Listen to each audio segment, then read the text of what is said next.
स्वागत है बच्चों आप सभी का आपके अपने YouTube channel MG coaching institute में।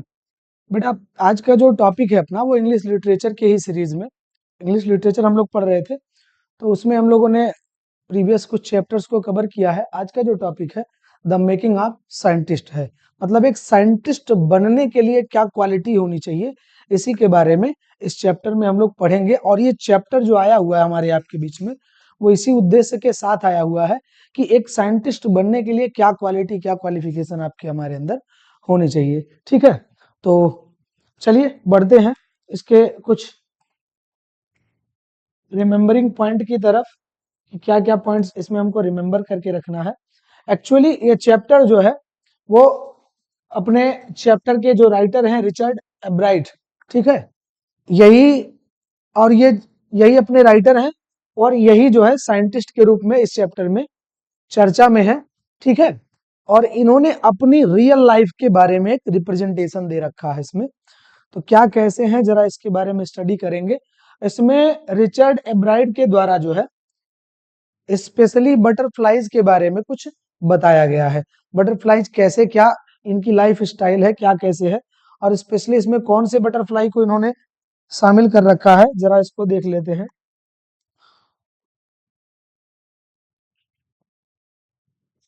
चलिए देखिएगा, इसमें जो आपका ये बटरफ्लाई शामिल हुआ है, ये बटरफ्लाई आपका भैया मोनार्च शामिल हुआ है, और उसके कैटरपिलर कैटरपिलर के बारे में बताया इन्होंने, और एक बटरफ्लाई है वायसराय। कुछ उसी को मोनार्च को कॉपी करने की प्रॉपर्टी इसके अंदर है, उन सब चीजों के बारे में चर्चा किया है। ठीक है, तो रिचर्ड के द्वारा जो भी चैप्टर में डिटेल्स दिए गए हैं उसके बारे में हम लोग स्टडी करेंगे। देखिए ध्यान दीजिएगा, इसमें मैंने रिमेम्बरिंग पॉइंट के रूप में ले रखा है कि किसी भी एक स्टूडेंट को या किसी भी एक लर्नर को साइंटिस्ट बनने के लिए क्या क्या प्रॉपर्टी होनी चाहिए। उसके अंदर क्यूरियोसिटी होनी चाहिए, जानने की, किसी भी चीज को जानने की इच्छा होनी चाहिए। ब्राइट माइंडेड, मतलब माइंड जो उसका है वो ब्राइट होना चाहिए। विलिंग पावर, और उसकी जो विलिंग पावर है वो होनी चाहिए। मतलब विलिंग मतलब किसी चीज के लिए इच्छा होना, किसी चीज के लिए डिजायर्ड होना। ठीक है, वो पावर होनी चाहिए, वो इच्छा बनी होनी चाहिए, तब वो जाकर के एक साइंटिस्ट के रूट पर चल पाता है। आगे देखिएगा रिचर्ड के क्या जो है इस चैप्टर में उनके द्वारा क्या क्या एक्टिविटीज हुई है। उन्होंने 25 स्पेसीज को कलेक्ट किया, उसके बाद फिर his mother gave him a book the travels of monarch 10। ठीक है, तो उनकी माताजी के द्वारा एक बुक भी उनको मोनार्च को लेकर के दिया गया था, अ ट्रेवल्स ऑफ मोनार्च 10। और उसको पाने के बाद फिर उन्होंने ये जाना कि जो चीज वो बटरफ्लाई के स्पीसीज को कलेक्ट करने में लगा रहे हैं, जो भी टाइम अपना स्पेंड कर रहे हैं, वो अभी एक नॉर्मल सी, एक बहुत ही साधारण सी उपलब्धि थी। ठीक है, इसमें अभी बहुत कुछ जानना बाकी है। आगे इन्होंने क्या किया, अपने 7th स्टैंडर्ड में भैया काउंटी फेयर अटेंड किया, साइंस का काउंटी फेयर मेला लगा हुआ था, उसमें इन्होंने फ्रॉग के टिश्यूज को शो किया, और फ्रॉग टिश्यूज को जब शो किया तो वहां पर वो उस मेले में हार हासिल किए थे, मतलब वो हार चुके थे उस कंपटीशन में, उस मेले में इनको कोई स्थान नहीं मिला, ना ही कोई पुरस्कार मिला। आगे देखिएगा 8th स्टैंडर्ड में जब ये पहुंचे तो इन्होंने जो कैटरपिलर में, इस मोनार्च के कैटरपिलर में जो डिजीज आती थी जिनके कारण से वो मर जाया करते थे, उस डिजीज की खोज की, और जब उस डिजीज की खोज की तो उन्हें जो है वहां पर पुरस्कृत किया गया। ठीक है, आगे देखेंगे again find about 12 golden spots and blueprints. ध्यान दीजिएगा, उसके बाद आगे इन्होंने जो इस पर गोल्डन स्पॉट है मोनार्च बटरफ्लाई पर, उसके बारे में इन्होंने स्टडी किया, उसके बारे में बताया, और साथ ही क्या बताया, ब्लूप्रिंट्स यानी डीएनए के बारे में, कि एक डीएनए जो होता है किसी भी लाइफ स्टाइल का ब्लूप्रिंट होता है, एक लेखा जोखा होता है, हम ये कह सकते हैं कि उसका एक प्रारूप होता है। उस ब्लूप्रिंट के बिहाफ पर ही उसकी लाइफ स्टाइल को हम लोग आसानी से जान सकते हैं। समझ में आया? चलिए बढ़ते हैं इसके लॉन्ग आंसर की तरफ। क्या कहता है लॉन्ग आंसर, कैसे कैसे इन्होंने इस चीज को डिटेल्ड किया है। It is a story about the famous scientist Richard एब्राइट। यह स्टोरी जो है रिचर्ड एब्राइट के बारे में, फेमस साइंटिस्ट जो अपने हैं वो रिचर्ड एब्राइट है, रिचर्ड एब्राइट के बारे में यह स्टोरी है। ठीक है, यह चीज आपको क्वेश्चन के रूप में एग्जाम में नहीं पूछा जाएगा बेटा, लेकिन जो चीजें मैंने इसमें इंक्लूड किया है मैं कोशिश कर रहा हूं कि आप सभी लोग इससे काफी हेल्प पा सके बोर्ड एग्जाम में।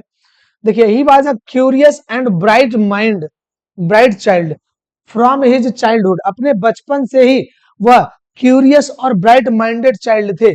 ठीक है, एक ब्राइट माइंडेड मतलब तेज दिमाग के एक बच्चे के रूप में वो थे।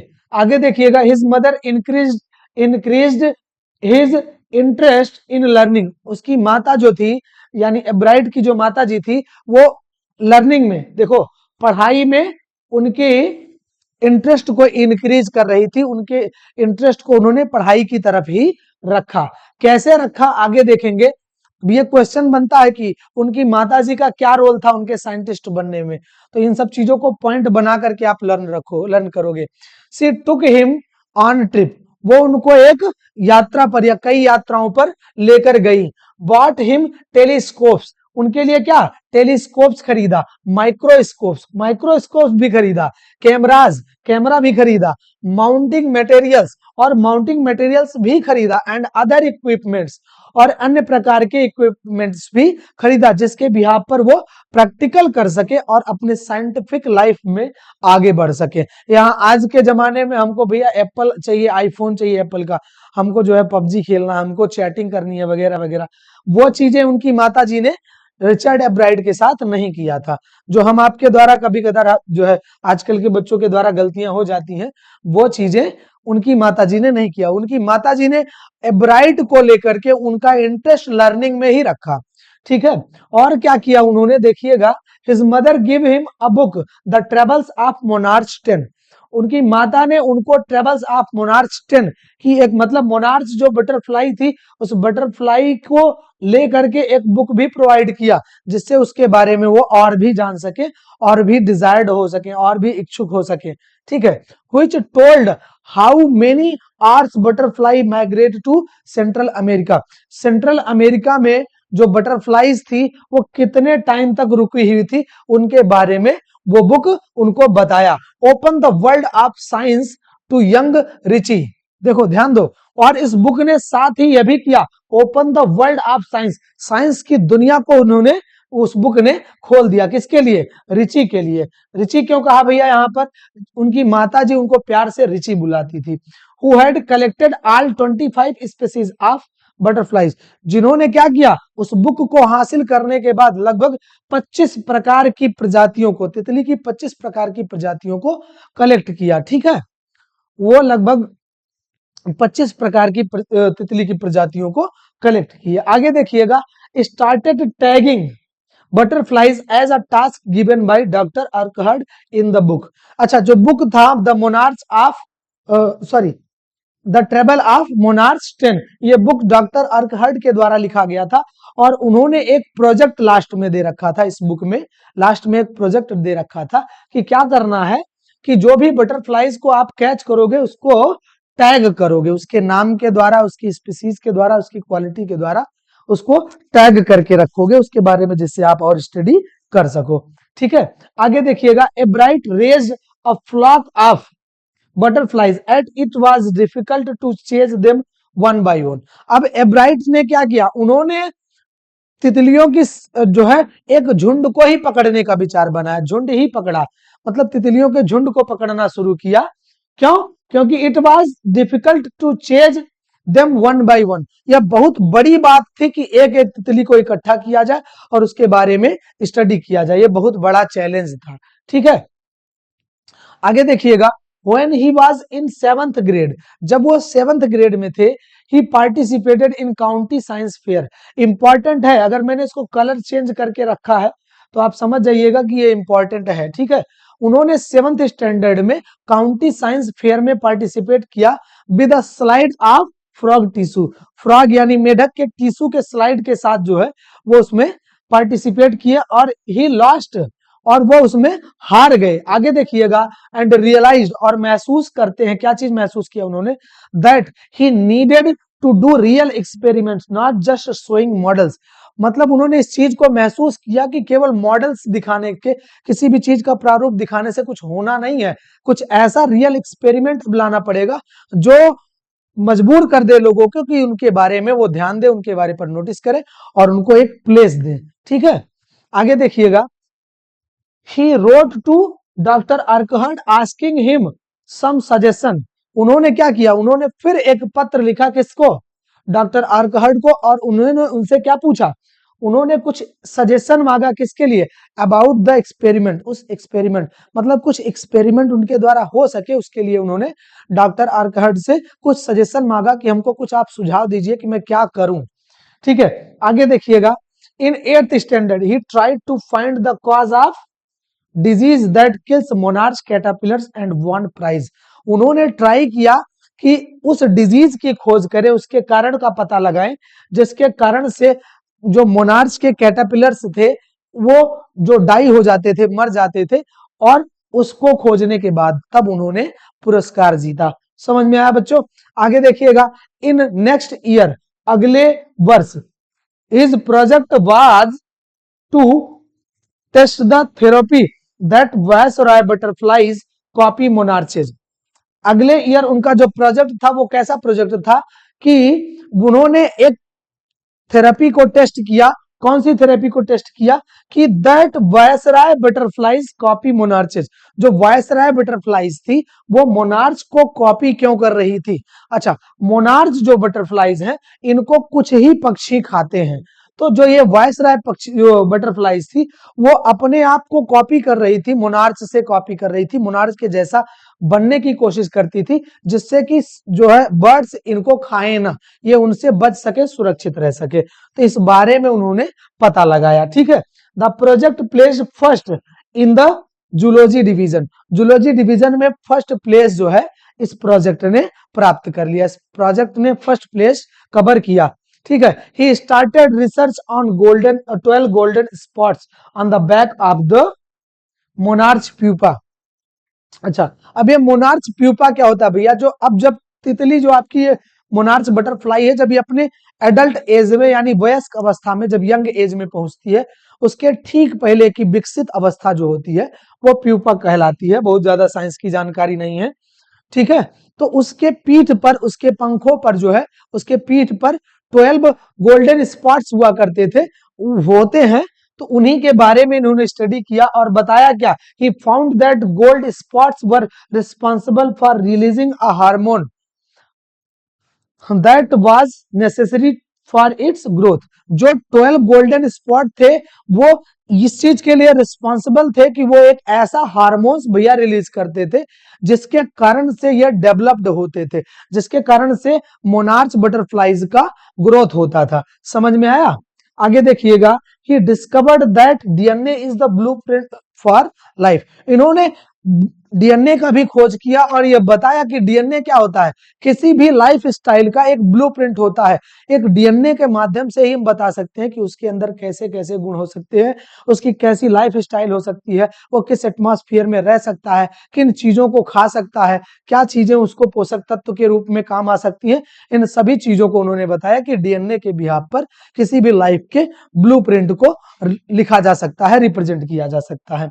आगे देखिएगा, he was good at debate, public speaking and a great canoeist। ठीक है, वो किस किस चीज में गुड थे देखिएगा, he was good at debating. Debating मतलब किसी भी चीज को कहने में, डिबेट मतलब कहना होता है, किसी भी बात को कहने में वो बहुत अच्छे थे। पब्लिक स्पीकिंग, पब्लिक प्लेटफॉर्म में बोलने में भी बहुत अच्छे थे, मतलब पब्लिक स्पीकर के रूप में वो बोल सकते थे, उनकी एक ऐसी क्वालिटी थी। एंड अ ग्रेट कैनोइस्ट, और एक ग्रेट कैनोइस्ट थे। कैनोइस्ट मतलब भैया हम लिख सकते हैं यहाँ पर एक ग्रेट लीडर थे, वो किसी भी चीज को लीड करने के लिए एक ग्रेट लीडर के रूप में वो थे। समझ में आया? इस प्रकार से इनकी एक लाइफ स्टाइल को यहाँ पर बताया गया है कि किस प्रकार से ये अपनी क्यूरियोसिटी ऑफ माइंड, जो इनकी माइंड क्यूरियोसिटी से भरी हुई थी, डिजायर्ड माइंड थी, विलिंग पावर जो इनकी थी, उन सब के बिहाफ पर कैसे इन्होंने अपने साइंटिस्ट की लाइफ को या साइंटिफिक लाइफ को या साइंस के वर्ल्ड के बारे में डिस्कस किया है, कैसे उन्होंने सफर किया अपने लाइफ को। समझ में आया? अगर बात करें इस चैप्टर के समरी की, इस चैप्टर को क्यों लाया गया है, इस चैप्टर को इसलिए लाया गया है कि किसी भी व्यक्ति का साइंस के लाइफ में, सॉरी साइंस के सेक्शन में या साइंस के सेक्टर में एक साइंटिस्ट बनने के लिए क्या होना चाहिए या क्या क्या चीजें बीत सकती हैं, क्या क्या वो सफर कर सकता है, इन सभी चीजों को इसमें बताया है। क्या बताया है कि किसी भी प्रकार का कोई प्रोजेक्ट अगर कोई अपनाता है, कोई लाता है, तो उसमें उतार चढ़ाव दोनों आ सकते हैं, और उस उतार चढ़ाव दोनों से जो है सीख लेना है, और सीख लेने के बाद अगले प्रोजेक्ट पर उतरना है, अगले प्रोजेक्ट पर उतर करके फिर उस पर वर्क करना है, फिर आगे इसी प्रकार से स्टडी करते करते एक नई चीज की खोज की तरफ बढ़ना है। और इस तरह से जब हम साइंस के फील्ड में कुछ नाम कमा ले जाएं, तब जाकर के हम एक साइंटिस्ट के लाइफ तक पहुंच पाते हैं। समझ में आया? चलिए बढ़ते हैं इसके आगे के क्वेश्चंस की तरफ में। अपने ये देखिए, ये रिचर्ड एब्राइट हैं, अपने साइंटिस्ट हैं, और इन्होंने झुंड को इकट्ठा, जब फ्लॉक ऑफ बटरफ्लाइज मतलब तितलियों के जो है झुंड को इकट्ठा शुरू किया, क्योंकि वो एक एक तितली को पकड़ते तो उनके लिए बहुत बड़ा चैलेंज था, इसलिए उन्होंने झुंड पकड़ना शुरू कर दिया था भैया। आगे देखिएगा इसके क्वेश्चंस जो आए हैं, कैसे कैसे क्वेश्चंस आए हैं उसके बारे में हम लोग डिस्कस करेंगे। How did a book become a turning point in Richard Ebright's life? Richard Ebright's के लाइफ में जो बुक थी वो टर्निंग पॉइंट के रूप में कैसे काम किया था। चलिए बात करते हैं वो बुक कैसे टर्निंग पॉइंट के रूप में काम किया था। जब ये बटरफ्लाइज को कलेक्ट कर रहे थे, तो बटरफ्लाइज को कलेक्ट करना तो उनका स्टार्टिंग टाइम से ही एक इच्छा थी, उन्होंने कलेक्ट करना शुरू कर दिया था। लेकिन जब उनको the travel of monarch 10 book मिला, तो उसमें उन्होंने मोनार्च के बारे में कई चीजों को जाना और सीखा, और उसके बारे में उन्होंने जाना, उनकी कई स्पीसीज के बारे में जाना, तो वहां से उनका जो है लाइफ चेंज हो गया, और वो एक ओपन मतलब साइंस के ओपन लाइफ में, ओपन वर्ल्ड में जाकर के एंट्री किए, और वहां से उन्होंने अपनी आगे की बटरफ्लाइज को कलेक्ट करने और उनके बारे में स्टडी करने की आगे के लाइफ को सफर किया, आगे की लाइफ को ट्रेवल किया। इसको कंपोज तो आप कर ही लोगे। How did his mother help him? उनकी माता ने उनकी मदद कैसे किया था भैया? ध्यान दीजिएगा कैसे मदद किया था। उनको लर्निंग में इंटरेस्ट इंक्रीज करके, है ना, increase his interest in learning. और किस चीज में? उनको यात्राओं पर लेकर जाया करती थी, उनके लिए किसी भी प्रकार का साइंस का प्रैक्टिकल का इक्विपमेंट्स रहता था उसको खरीदा करती थी, कैमरा खरीद दिया करती थी, माइक्रोस्कोप्स, टेलीस्कोप्स, माउंटिंग मटेरियल्स, ये सब चीजें जो है उनकी माताजी उनके लिए खरीद दिया करती थी। आगे देखिएगा, discuss the role of Ebright's mother in making him a scientist in detail. लो भैया यही चीज है, कैसे वो मदद करती थी या क्या रोल्स उन्होंने निभाया था। उन्होंने अपने बच्चे को लर्निंग में इंटरेस्ट उत्पन्न किया, उनका जो माइंड था उस माइंड मैप को लर्निंग के तरफ ही डाइवर्ट करके रखा, कि कुछ ना कुछ आप सीखते रहो, और उनको ट्रिप्स पर ले जाया करती थी, तरह तरह के साइंटिफिक इक्विपमेंट्स उनको दिलाया करती थी, जिससे उनको किसी भी प्रकार की बाधा ना लगे, ये चीज कभी फील ना हो कि मैं ये चीज नहीं है तो मैं इसको कैसे करूं, है ना। इस प्रकार से वो एक उनको साइंटिस्ट बनने में अपना रोल अदा किए हैं। What lesson does एब्राइट learn when he does not win anything at a science fair? जब साइंस फेयर में वो गए, जब उन्होंने कुछ नहीं जीता, तो उन्होंने क्या लेसन पाया? उन्होंने ये लेसन पाया कि केवल मॉडल रिप्रेजेंट करने से कुछ नहीं होना है, कुछ ऐसा रियल एक्सपेरिमेंट अब लाना पड़ेगा जिससे देख करके लोग चौंक जाए, जिसके बारे में लोगों को जानकारी ही ना हो। तब फिर उन्होंने क्या किया? उन्होंने जो कैटरपिलर्स की डिजीज थी जिसके कारण से कैटरपिलर्स मर जाते थे, उसके बारे में खोज किया था। ठीक है, आगे बढ़ते हैं। What experiments and project does he then undertake? उन्होंने उसके बाद ऐसा कौन सा एक्सपेरिमेंट या ऐसा कौन सा प्रोजेक्ट सामने लाया? इन 8th स्टैंडर्ड उन्होंने कैटरपिलर की डिजीज के बारे में खोज किया, जिसके कारण से वो मर जाया करती थी, है ना। उसके बाद उन्होंने वो प्रोजेक्ट सामने लाया। अगर इसके बाद भी आपको डिटेल्ड करना हो तो आप इसके बारे में बता सकते हैं कि फिर उन्होंने हार्मोन्स की खोज की, जिसके बिहाफ पर जो है उन हार्मोन्स की खोज की कि जिसके बिहाफ पर जो है जो 12 गोल्डन स्पॉट्स थे उनके बारे में इन्होंने खोज किया, जिसके बिहाफ पर जो है अपने मोनार्च बटरफ्लाई जो है वो ग्रोथ करते थे। समझ में आया? ऐसे ही आगे आप डिस्कस कर सकते हैं। आगे देखिएगा, what are the qualities that go into the making of a scientist? Do you find these qualities in Richard Ebright's? देखो 2020 और 2023 दोनों सत्र में पूछा गया है। What qualities, what are the qualities that go into the making of a scientist? Scientist बनने के लिए क्या क्वालिटी होनी चाहिए? क्यूरियस माइंड होना चाहिए, ब्राइट माइंड होना चाहिए, विलिंग पावर होनी चाहिए, जिसके कारण से कोई एक साइंटिस्ट के लाइफ की तरफ बढ़ सकता था। Do you find these qualities in Richard एब्राइट? Richard एब्राइट के लाइफ में या उनके जीवन में आपने ये क्वालिटीज देखा, उनके अंदर आपने क्वालिटीज देखा था? हाँ भैया, उनके अंदर आपने क्वालिटीज देखा था। जब उनको बुक मिला, कौन सा book? The travel of monarch 10, तो उन्होंने उस पर स्टडी किया, यानी ये क्यूरियस माइंड थी, स्टडी करने लगे तो और तरह तरह की बटरफ्लाईज को उन्होंने कलेक्ट करना शुरू कर दिया, कई प्रकार की स्पेसीज को कलेक्ट करना शुरू कर दिया। आगे देखिएगा, वो जो है जब पहली बार 7th ग्रेड में एक्सपेरिमेंट में पार्टिसिपेट किए थे, काउंटी फेयर में, काउंटी साइंस फेयर में जब पार्टिसिपेट किए, वहां वो हार गए थे, तो उसके बाद फिर उन्होंने प्रयास किया, मतलब विलिंग पावर उनकी बहुत अच्छी थी। तो इस प्रकार से ये सभी क्वालिटीज अपने रिचर्ड जी के अंदर थी और उन्होंने इस प्रकार से अपने साइंटिस्ट के लाइफ को सफर किया था। आगे देखिएगा, what was Ebright's hobby in earlier childhood? Earlier childhood, बचपन के स्टार्टिंग के चाइल्डहुड में उनके क्या हॉबीज थी? बटरफ्लाईज को कलेक्ट करना उनकी हॉबीज थी। समझ में आया? Why did Richard lose interest in tagging butterflies? Butterflies को टैग करने का जो इंटरेस्ट था वो उसको लूज क्यों करने लगे थे, मतलब उसको खोने क्यों लगे थे? क्योंकि वो ये चीज देखने लगे कि एक एक तितली को पकड़ूं फिर उसके बारे में स्टडी करूं, तो इस प्रकार से जब वो इस तरीके की हरकतें करना पड़ रहा था तो उनको एक चैलेंजिंग काम लगने लगा था, इसलिए वो इंटरेस्ट उसमें लूज करने लगे। फिर उसके बाद उनको मोनार्च 10 बुक मिली, ट्रेवल्स ऑफ मोनार्च 10, उसके बाद उन्होंने फिर अपने इंटरेस्ट को फिर उसी तरफ डाइवर्ट किया। आगे देखिएगा, what was Ebright's project in his 8th standard, 8th grade? 8th grade में जो एब्राइट का प्रोजेक्ट था वो क्या था भैया? एब्राइट का प्रोजेक्ट था कि जो कैटरपिलर डिजीज के कारण मरते थे, उस डिजीज की इन्होंने खोज किया था और बताया था कि इसी कारण से कैटरपिलर्स, जो मोनार्च के कैटरपिलर्स हैं, वो मर जाते हैं, है ना? आगे देखिएगा क्या है, how did एब्राइट surprise the scientific world? एब्राइट ने साइंटिफिक वर्ल्ड को कैसे सरप्राइज किया जब उन्होंने 12 गोल्डन स्पॉट्स को सामने लाया, जिसके कारण से मोनार्च डेवलप करते हैं, ग्रोथ करते हैं, ऐसा हार्मोन्स वो रिलीज करते हैं जिसके कारण से मोनार्च अपने डेवलप करते हैं, ग्रोथ करते हैं। और दूसरी सबसे सरप्राइजिंग पॉइंट क्या थी कि डीएनए की खोज की और ये बताया कि डीएनए किसी भी लाइफ स्टाइल का ब्लूप्रिंट है, उसी के बिहाफ पे हम बता सकते हैं कि किसी भी जीव की कैसी लाइफ स्टाइल हो सकती है। समझ में आया? आगे देखिएगा, this project won Ebright first prize in county fair, what else did it bring him?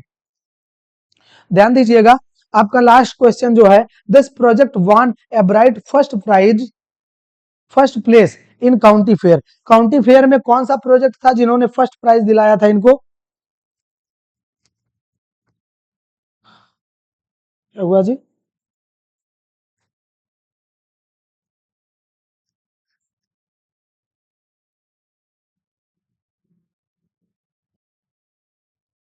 हाँ, इन्होंने क्या किया था, इन्होंने भैया उस हार्मोन्स की जो 12 गोल्डन स्पॉट्स थे, उससे जो हार्मोन्स रिलीज हो रहे थे, जब हार्मोन्स रिलीज हो रहे थे, उन्होंने कारण बताया कि इसी के कारण से मोनार्च जो अपने हैं बटरफ्लाईज, वो डेवलप होते हैं, वो ग्रोथ करते हैं। तो इसके बिहाफ पर जो है जूलॉजी डिवीजन में उनको फर्स्ट प्लेस मिला और साथ ही साथ रीड आर्मी रिसर्च जो है सेंटर में, इंस्टीट्यूट में इनको जो है वर्क करने का अवसर भी मिला, चांस भी मिला। ठीक है, आगे कहा what else did it bring him, और उनको क्या चीज मिला? उनको ये भी मिला कि वो रीड आर्मी रिसर्च इंस्टीट्यूट में वर्क करने का अवसर पाए और वहां पर उन्होंने डीएनए की खोज की, जिसने बताया कि डीएनए के जो मॉडल्स था उसने ये बताया कि किसी भी लाइफ स्टाइल को उसके डीएनए के माध्यम से बताया जा सकता है। डीएनए उसका ऐसा ब्लूप्रिंट है जो ये बताता है कि अगले की लाइफ स्टाइल कैसी होगी। उम्मीद है बच्चों कि इसके बिहाफ पर आपको पूरे चैप्टर का जो समरी है, जो कॉन्सेप्ट है, वो क्लियर हो गया होगा। कुछ क्वेश्चन के माध्यम से, कुछ लॉन्ग आंसर के माध्यम से आपको यह क्लियर हो गया कि द मेकिंग ऑफ साइंटिस्ट क्या आपको बताना चाहता है और इस चैप्टर में क्या चीज एक्चुअली है, और इसके बिहाफ पर जो क्वेश्चन आएंगे उसको आप कैसे सॉल्व कर सकते हो, ये उम्मीद है आपको समझ में आ गया होगा। अगर किसी भी प्रकार की आपको दिक्कत आती है बेटा, तो डिस्क्रिप्शन में मैंने अपने पर्सनल इंस्टाग्राम की आईडी जो है उपलब्ध करा रखी है, और विभिन्न प्रकार के जो है सोशल मीडिया प्लेटफॉर्म को भी उपलब्ध करा रखा है। और कमेंट बॉक्स आपके लिए ऑलवेज उपलब्ध है ही, उसके बिहाफ पर आप सभी लोग कोई भी प्रकार का डाउट हो तो आप डिस्कस कर सकते हैं। तो अगर जो भी बच्चे आप इस चैनल पर नए आए होंगे तो वो चैनल को सब्सक्राइब जरूर कर लीजिए, और जो पुराने बच्चे हैं इस वीडियो को जरूर अपने फ्रेंड सर्किल तक शेयर कर दीजिएगा। Thank you, have a good day to all of you. जय हिंद।